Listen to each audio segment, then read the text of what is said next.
Frecuencia educativa.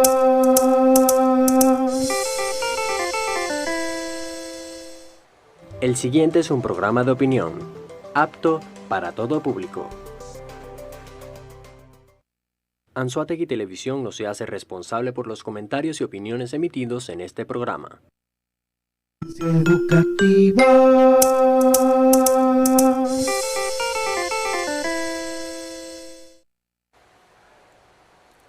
Buenas noches, soy Víctor Pinzón y esto es Frecuencia Educativa, el programa que lo originamos para visibilizar las buenas prácticas educativas y también para que la sociedad tenga claro el rol de la importancia de la educación para generar las bases del desarrollo, para generar las bases de una sociedad sana y que de cierta manera incluya la apertura y las oportunidades de vida para todos los nacionales. Fíjense.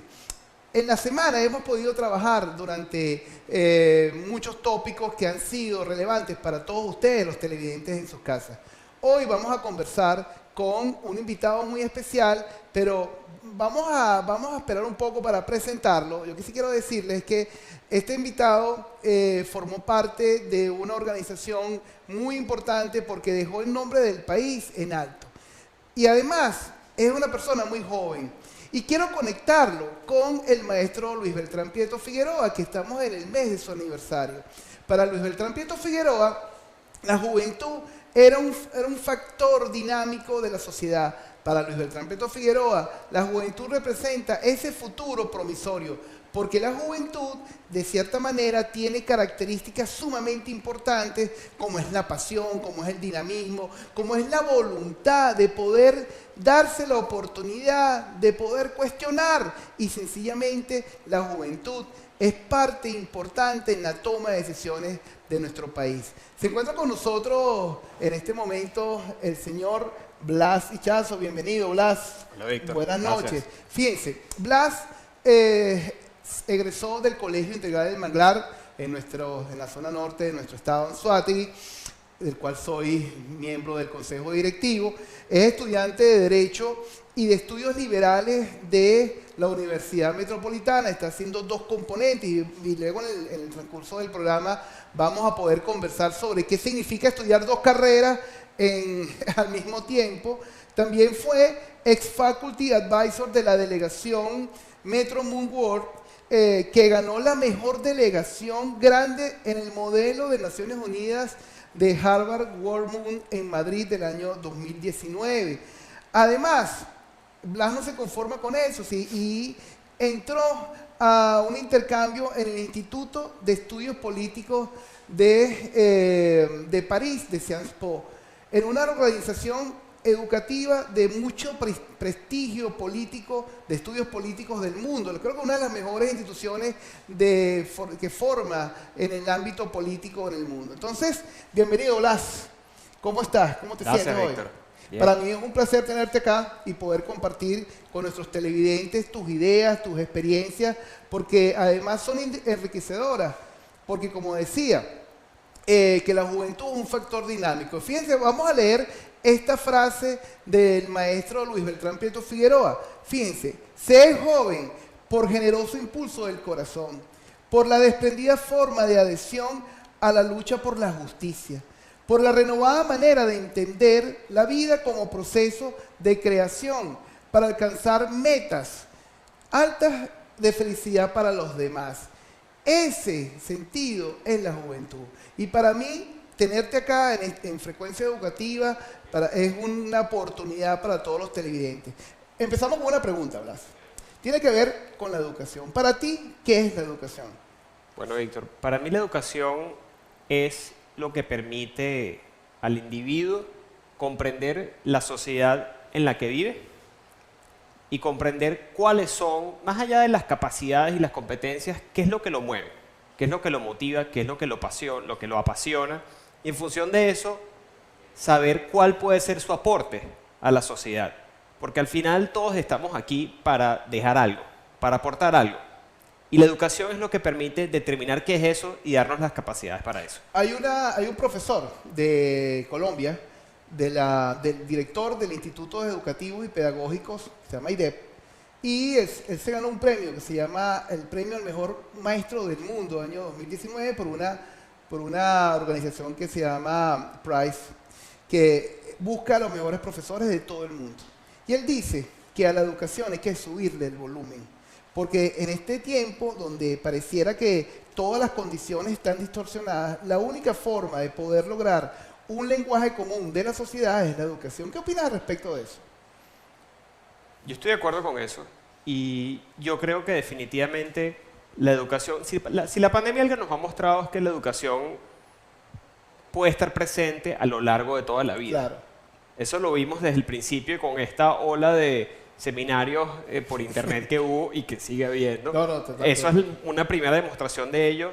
Y otra es la resiliencia que han tenido todas las instituciones educativas, pero sobre todo puedo hablar de la universidad y de mi universidad, la Universidad Metropolitana, Claro. y otras en el país, que no se han parado ante eso y han demostrado que la educación es una prioridad y que se puede mantener frente a cualquier adversidad. Claro. Tú has participado, tú has sido también formador de otros jóvenes, porque de cierta manera te ha tocado, porque tú has desarrollado, y lo vamos a ver, lo vamos a hablar en todo lo largo del programa con los modelos de Naciones Unidas, pero tú sientes que la educación como acto social es transformador, puede generar eso que siempre hablamos en Frecuencia Educativa, que es cimentar las bases de una sociedad sana. Absolutamente, absolutamente. Porque partiendo de mi experiencia personal, ¿qué significa ser faculty advisor de una delegación? Entrenar a otros, básicamente, para competir en un deporte académico. Se trata, en el fondo, no solo de transmitir conocimientos y transmitir capacidades, sino entender cómo se trabaja en equipo. La educación, desde el aula universitaria, que no siempre se le concibe así, hasta el colegio, es trabajo en equipo, en el fondo. Y todo en la vida que amerita hacerse involucra un trabajo en equipo. Lo que dice Blas con respecto al trabajo en equipo es fundamental, porque trabajamos en equipo porque somos seres sociales y además que la educación nos obliga a tener un proceso de socialización, pero desde el gusto. Y no hay nada más impactante que el aprendizaje vicario, que es lo que está diciendo Blas en este momento, porque de cierta manera nosotros aprendemos también de los demás, de lo que hacen los demás. Entonces, fíjense, hemos tenido una apertura fascinante en este programa de Frecuencia Educativa.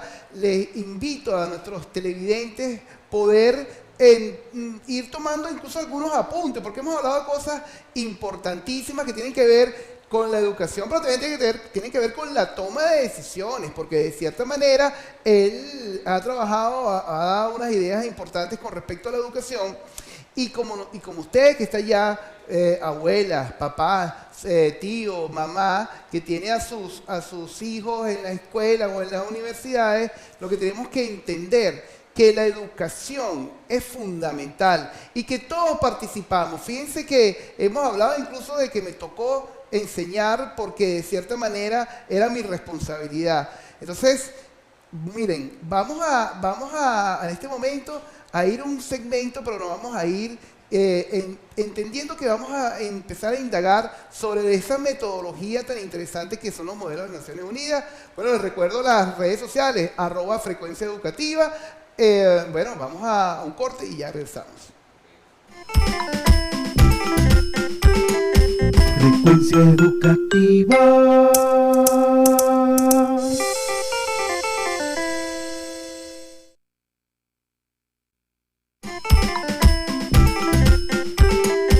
Frecuencia Educativa.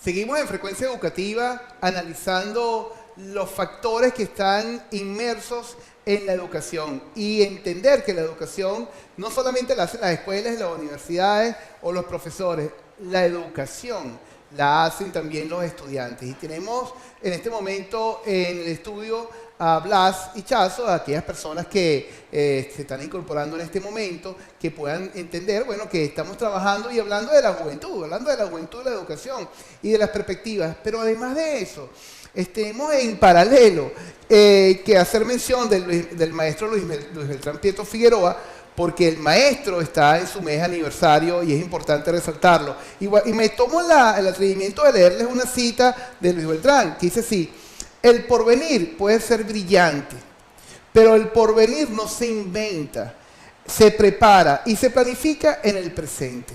Es una frase que nos está invitando a que los sueños son bonitos, pero al final los sueños se quedan ahí, ¿no?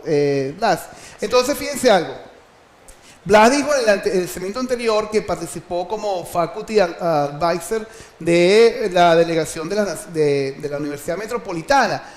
Y en los últimos años, yo diría 15, 20 años, en Venezuela ha ocurrido un fenómeno interesantísimo. Es la aplicación de una metodología que se llama los modelos de las Naciones Unidas. Es decir, un simulacro de asamblea general, un simulacro de análisis de distintos tópicos.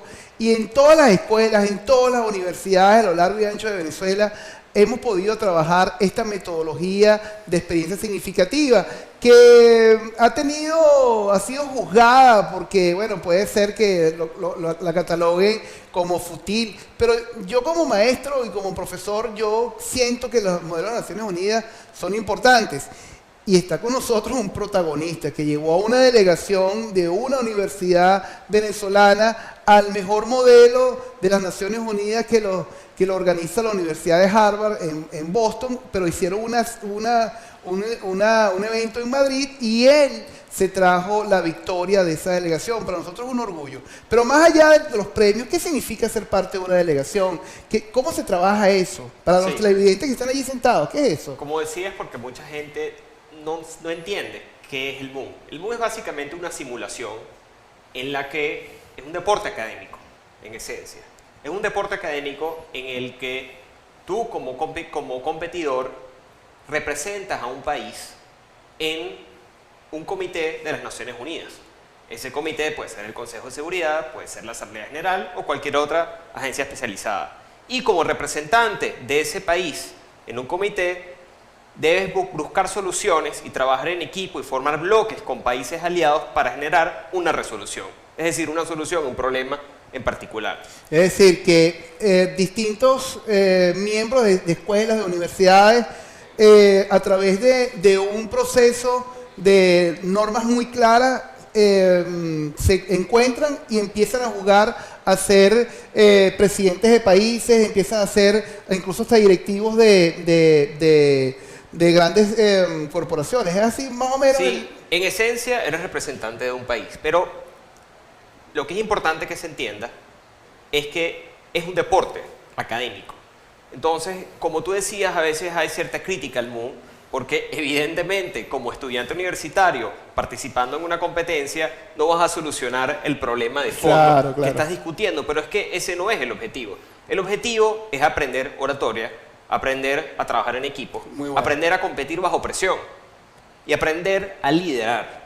Que liderar no es algo sumamente abstracto, sino que liderar es generar convencimiento, es poder reunirte con gente en un contexto multicultural, delegados de otros países que en verdad son estudiantes como tú, pero de universidades americanas, europeas, asiáticas, de Latinoamérica, africanas, de todo el mundo, y poder convencerlos a través de un idioma común, en un formato común, que es el de este deporte académico. Al final, me pregunto, después de tantos modelos que has participado, de poder ayudar a los demás en organizarse y en poder llevar un proceso de aprendizaje, nos gustaría que les dijeran a los televidentes, ¿cómo fue que ganamos en un modelo de alto impacto? ¿Cómo llegaron a Madrid?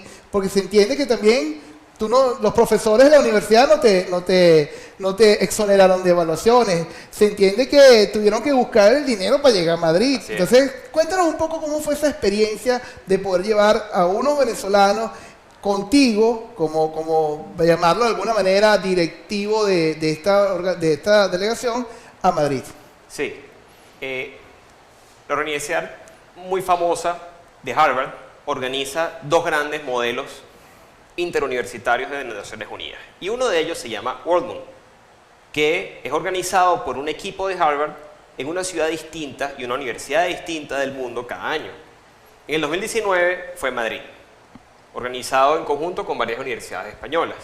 Y nuestra delegación de la Universidad Metropolitana, que se llama Metro Moon World, luego de un proceso de selección arduo y exigente dentro de la universidad, formamos un equipo y empezamos a competir dentro de Venezuela en preparación para competir con todas las universidades del mundo, Claro, más de claro. 200 universidades Caramba. del mundo en esta competencia. Fíjate, Blas, el tiempo de la televisión es implacable y cuando uno está hablando de educación es aún más implacable y no nos gustaría que dejáramos ningún arista en el aire para que nuestros televidentes tengan todo el panorama completo. Luego del segmento, vamos a seguir deshojando la margarita para poder saber cómo llegamos a Madrid y cómo ganamos en Madrid. Entonces, la invitación es a ustedes en casa, bueno, rapidito a la cocina, un sándwich, un juguito y ya regresamos en Frecuencia Educativa. Frecuencia educativa.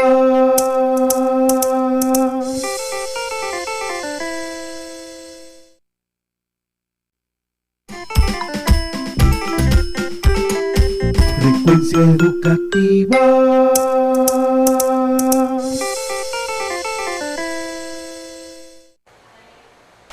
Seguimos en Frecuencia Educativa deshojando la margarita con Blas y Chazo, trabajando sobre los modelos de Naciones Unidas. En este momento hemos tenido en el segmento anterior una idea de cómo se conformó la delegación y cómo llegamos a Madrid como delegación de Venezuela, porque al final estás representando no solamente a tu universidad, sino al país entero. Pero seguimos también en este programa llevándole algunas ideas del maestro Luis Beltrán Prieto Figueroa, y una que es específica, y la puse en este momento, la coloco en este momento, porque sé que Blas es un asiduo lector, y Luis Beltrán Prieto Figueroa decía, Blas, lo siguiente: leer es dialogar con el autor, y no hacer un monólogo con el autor. Entonces, de cierta manera, la lectura nos invita a generar esa relación importante con el autor, porque, bueno, es un diálogo. Una lectura crítica. Así mismo es. Entonces, seguimos conversando sobre cómo llegamos a Madrid, cómo fue ese proceso. Luego de apoyo con el apoyo de cientos de personas, a través de campañas de recolección de fondos y con el apoyo de nuestra universidad, logramos llegar a Madrid. Y allá competimos en 9 comités distintos, en parejas o individualmente. Y nuestro equipo ganó en 7 de ellas. Caramba. Y eso hizo que ganáramos el premio Mejor Delegación Grande, que esencialmente es el premio a nivel mundial mayor al que puede aspirar una universidad. Entonces, sí, ahí competimos le ganamos a las mejores universidades de Estados Unidos, de Europa y de otros sitios, y eso demuestra que las universidades venezolanas y los estudiantes venezolanos estamos a ese nivel. ¿Qué tenían de diferente ustedes con respecto a otros equipos universitarios? ¿Cuál fue la clave del éxito? ¿El trabajo en equipo? ¿El trabajar con sacrificio para llegar a Madrid? ¿O la estrategia? ¿Cuál fue el ingrediente estrella para poder traernos el galardón? Yo diría que son 2 cosas. La primera es ese trabajo en equipo y esa estrategia. Okay. Y eso viene del hecho de que nos tomamos el MUN como un deporte académico muy en serio. Todas las universidades venezolanas, porque no solo la metropolitana, sino en Venezuela, como tú decías, hace unas 2 décadas, hay una fuerte cultura de MUN. Ahí el conocimiento se va transmitiendo de generación en generación en las delegaciones, y eso hace que seamos muy efectivos. Y el hecho de que nos empezamos a preparar 9 meses antes, casi un año antes de cada competencia, marca una diferencia con otras universidades. No, es que es una pasión. Sí. Definitivamente estar en un modelo de las Naciones Unidas. Cuando yo fui por primera vez como faculty del Colegio Guayamorí, Colegio Hermano, saludo a la directiva y a todos los profesores del Colegio Guayamorí, me fascinó toda la metodología, porque además es como una gran puesta en escena, ¿no? De muchas cosas, de idiomas, de trabajo en equipo, de trabajo colaborativo y de dar una cara muy bonita de la educación, ¿no? Sí. Fíjate, Blas, cuando leíamos tu currículum para hacer un cambio, tomar otros tópicos, utilizando la metodología de las Naciones Unidas, en tu currículum decía que estás estudiando 2 carreras a la vez, Derecho y Estudios Liberales en la Universidad Metropolitana. Ese componente doble o el poder graduarte en 2 carreras, para cuando nosotros los que trabajamos en la academia puede ser sencillo entenderlo, pero para nuestros televidentes que a lo mejor tienen sus hijos en la edad de poder decidir, se pueden estudiar 2 carreras en Venezuela y se puede estudiar con calidad en Venezuela, y también podemos entender cuáles son los niveles de compromiso. Sí, sí se puede. La respuesta corta es que sí se puede. En la Universidad Metropolitana, un estudio, hay varios programas, estudios simultáneos o doble titulación. Okay. Sea entre una ingeniería y otra, economía y otras carreras. Y mi caso, que estudio Derecho y Estudios Liberales. Es un programa que te permite unir las 2 carreras y estudiarlas y graduarte en un promedio de 5 o 6 años. 5 o 6 años. ¿Cuál es la carga? ¿Cómo funciona? Porque al final estamos entendiendo que si voy a estudiar Derecho y, bueno, tiene una carga, ¿no? Tiene una carga por semestre o por año, que son, vamos a suponer que sean 6. Entonces quiere decir que yo voy a colocar 6 materias más y son 12 materias. No. ¿O hay un sistema? No, lógicamente no. Lógicamente la carga se maneja. Evidentemente es mayor que estudiar una sola carrera, pero hay una serie de materias en ambas carreras que se equivalen. Entonces, en función de tus intereses como estudiante, puedes escoger cuál de las 2 materias equivalentes de cada carrera tomas. Hay una, cuando hablamos de estudios liberales, que es una carrera muy bonita, una carrera que además es una carrera Nobel, es una carrera joven, igual que ingeniería en telecomunicaciones. Sí me gustaría que, Blas, nos pudieras hablar a nuestros televidentes. ¿Qué significa estudios liberales? Sí, estudios liberales es relativamente reciente en Venezuela, pero a nivel mundial tiene una larga historia, sobre todo universidades inglesas, donde empezó en Oxford hace cientos de años como política, filosofía y economía. Y en esencia es lo mismo. En la Universidad Metropolitana y en la Universidad Simón Bolívar, donde también existe, son 4 ramas: filosofía, historia, tanto de Venezuela como universal, economía y teoría política. Entonces es una carrera muy íntegra que le da al egresado una capacidad analítica muy completa para entender procesos tanto políticos como empresariales, procesos complejos, y poder tener una capacidad de análisis muy desarrollada. Entonces es una carrera que te invita al pensamiento crítico, al pensamiento argumentativo. Y fíjense algo importante, uno de los aspectos que tiene que lograr la educación es generar en todos los estudiantes pensamiento de orden superior. Si no generamos pensamiento de orden superior, seguimos entendiendo que la educación es una educación medieval y preindustrial. ¿Qué significa ahora pensamientos de orden superior? Son todos aquellos arquetipos que te invitan a reflexionar, a analizar y poder llevar un hilo conductor de cada una de las cosas.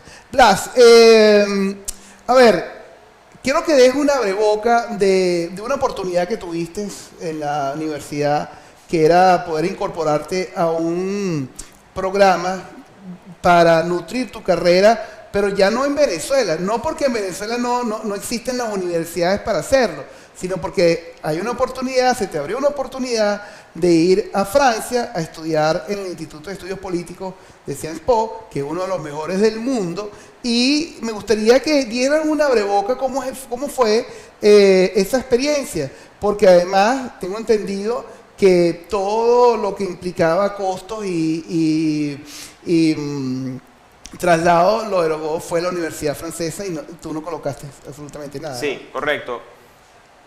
No mucha gente lo conoce, pero hay convenios de intercambio, de cooperación entre universidades francesas y venezolanas. Y uno de ellos es el que tiene la Facultad de Estudios Jurídicos y Políticos, que agrupa mis 2 carreras de la Universidad Metropolitana, con el Instituto de Estudios Políticos de París, fundado en 1871 y una de las universidades en ciencias políticas más prestigiosas del mundo.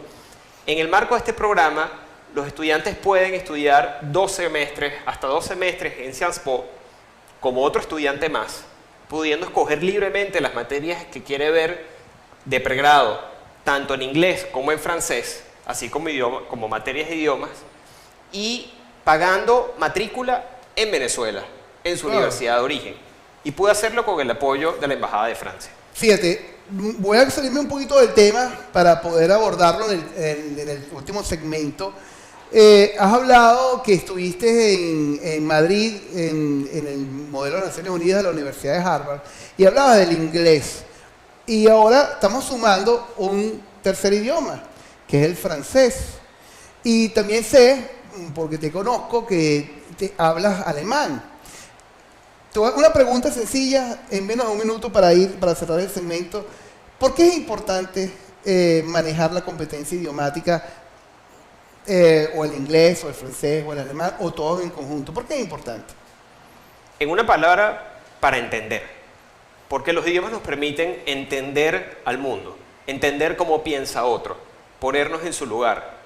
Y, por supuesto, tener acceso no solo a leer, sino a comunicarnos con gente de todo el mundo. Claro. Entonces, los idiomas son clave porque nos permiten ponernos en el lugar del otro, generar empatía y, por supuesto, desarrollar nuestro conocimiento de una manera mucho más avanzada. De eso se trata la educación, de generar oportunidades de vida. Y bueno, ustedes van a tener una oportunidad de levantarse, ir a tomarse un cafecito y ya regresamos en Frecuencia Educativa.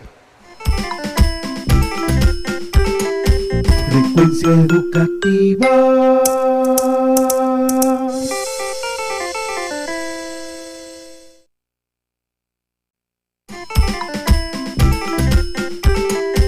Frecuencia Educativa.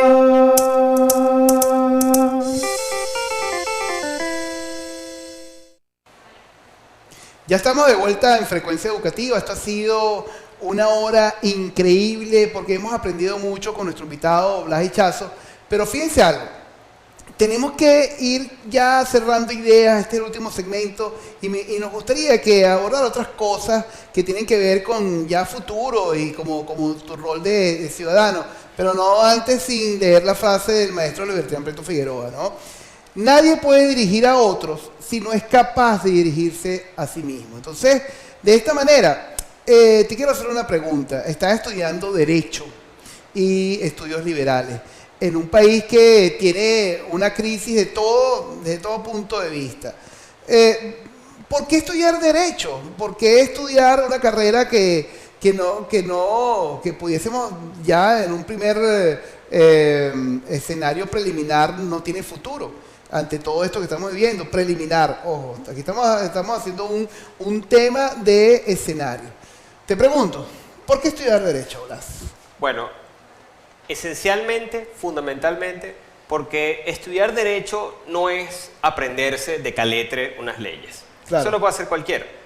Estudiar Derecho es aprender a razonar de una manera muy rigurosa, aprender a razonar precisamente, jurídicamente, y ese razonamiento es necesario donde sea que haya sociedad, donde sea que haya gente, y en Venezuela hay sociedad y hay gente, y el derecho siempre será necesario.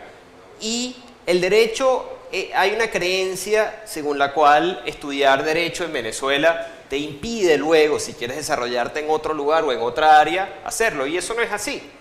Claro. Porque así como todo se internacionaliza, el derecho Claro, porque también. hay como un falso paradigma que lo acabo de describir. Si yo me gradúo como abogado en Venezuela, no puedo ejercer en Italia o no puedo ejercer en Estados Unidos o en Inglaterra. Entonces, ¿por qué no es tan así, Blas? ¿Por qué? Porque en el derecho usualmente te especializas. Y en función de tu especialización, puedes perseguirla en cualquier otro sitio. Y puede ser una referencia sobre la visión del derecho venezolano sobre ese tema en particular. Y hay cosas novedosas en el derecho, como el arbitraje, Claro. en donde sales de los tribunales normales y son normas que son muy similares en todos lados. En las propagandas estabas hablando de un aspecto que me llamó mucho la atención, que tiene que ver con la propiedad intelectual. Por ejemplo, he ido investigando algunas cosas para, de cierta manera, registrar a Frecuencia Educativa como bajo mi propiedad intelectual, pero veo que es muy engorroso. ¿Cómo ves ese abordaje de la propiedad intelectual, como utilizando un aspecto específico tan común? ¿Cómo trabajar esto en Perú? ¿Cómo trabajar esto en Argentina, en Estados Unidos, en otro lado? Bueno, las normas en propiedad intelectual varían Claro. entre país y país, pero usualmente hay un procedimiento que en Venezuela es relativamente simple, con un abogado, o sin él incluso, Te voy a contratar. para registrar tu marca y registrar por ejemplo, la identidad gráfica y de este programa. Entonces, a nivel hemisférico, las normas se parecen bastante y hay ciertos procedimientos para tú, por ejemplo, poder defender esta marca o para poder tú preservar la propiedad intelectual sobre una determinada marca. El punto es que lo que quiero decir es que el derecho es cada vez más internacional y el derecho está en todos lados y está muy conectado. Por lo que no es cierto que estudiar derecho en Venezuela sea una limitación. Al contrario, te abre muchísimas puertas. Así es. Habíamos hablado, muy importante, estas ideas porque de cierta manera nos invitan a seguir luchando por nuestro país, a seguir trabajando por él, porque hay un futuro y el futuro evidentemente no podemos dejarlo para después, es ahorita que tenemos que construirlo. Fíjate, sabemos que eres un asiduo a la lectura, sabemos que eres un comedor de libros, siempre te gustan los libros. Me gustaría que conversaras sobre qué tienes allí, qué propuesta a los televidentes puedes decirles, bueno, léase esto que es interesante. Bueno, ya que somos venezolanos y que muchas veces la educación primaria y el bachillerato no deja la mejor comprensión de la historia de Venezuela que hay, yo recomendaría en primer lugar los libros del profesor Rafael R. Luca y su trilogía sobre la historia de Venezuela, porque son libros muy accesibles y que te permiten, como individuo venezolano, ubicarte en el proceso histórico de tu país y entender el contexto en el que estás parado. Creo que es algo fundamental para poder desarrollarse en sociedad. Estuvimos una reunión muy interesante a horas en la mañana en nuestro colegio integral del Manglar sobre aspectos históricos y el profesor Carlos Atagua, que fue nuestro invitado en nuestros programas anteriores, estaba comentando algo que a mí me llamó mucho la atención y quisiera también tu análisis. Él decía que los venezolanos no nos han enseñado la competencia histórica como debería ser. Y de cierta manera él hablaba de una ahistoria. Es decir, el venezolano es ahistórico. ¿Por qué? Porque de cierta manera vemos la historia siempre como en el transverso, es decir, no con mucha profundidad. ¿Qué opinas tú con respecto a eso? Bueno, yo creo que el profesor Atagua hace un punto muy válido ahí. Y un ejemplo de ellos es la independencia. La independencia. Sí, totalmente. Mucha gente cuando piensa en la historia de Venezuela piensa en los próceres de independencia. Y hay una historia social detrás de ese proceso que es absolutamente fascinante. Y por ejemplo, hay civiles de esa historia que también son muy relevantes, como el doctor Juan Germán Rocio. Por supuesto. Que es una figura fundamental. Entonces creo que entender los procesos más allá de las personas emblemáticas ayuda mucho. Y sobre todo, estudiar la historia venezolana nos da muchas lecciones sobre lo que pasa hoy en día y cómo podemos afrontarlo. No, evidentemente, si nosotros entendemos que la historia es nuestra gran forma de poder visualizar de dónde venimos, cómo estamos conformados, por qué en este momento estamos pasando por este momento tan difícil, pero entenderlo que también tenemos una base. Si vemos hacia atrás, en los siglos pasados, hay un aspecto importantísimo. Si nosotros nos vamos al periodo colonial venezolano, por ejemplo, podemos saber que Venezuela, como la conocemos hoy día, se conformó justo después en 1777 con la reforma borbónica. Y de cierta manera, ahí empieza a construirse un Estado y la consigna que había en la colonia era, bueno, acato pero no cumplo. De esta manera, la historia es un factor importante de atender a través de la educación. Y a través de la educación que tenemos que cumplir, y el tiempo de la televisión es sumamente importante, yo no quiero terminar este programa sin que Blas nos dé un mensaje, o les dé un mensaje a todos nosotros, y a todos los estudiantes de Venezuela que puedan ver este programa, un mensaje de resiliencia, Blas. Bueno, un mensaje de resiliencia que me gustaría dar es el valor de las humanidades. Porque la lección que me da a mí estudiar Derecho y Estudios Liberales, y la lección que me ha dado mi entorno universitario, es que las humanidades valen la pena. Estudiar las humanidades, preservar las humanidades, nutre el espíritu y nutre el espíritu ciudadano. Es lo que te permite comprender la sociedad en la que estás y aportar a ella de una manera fuerte. Bueno, muchas gracias, Blas, por tu participación en Frecuencia Educativa. Nos tenemos que despedir, no sin antes recordarles que, bueno, que sigan nuestras redes, @Frecuencia Educativa, y muchas gracias a la directiva de Anzoátegui Televisión por la oportunidad que nos brinda de visibilizar las buenas prácticas educativas y hacer que la sociedad comprenda el verdadero valor de la educación. Anzoátegui Televisión, primero lo nuestro.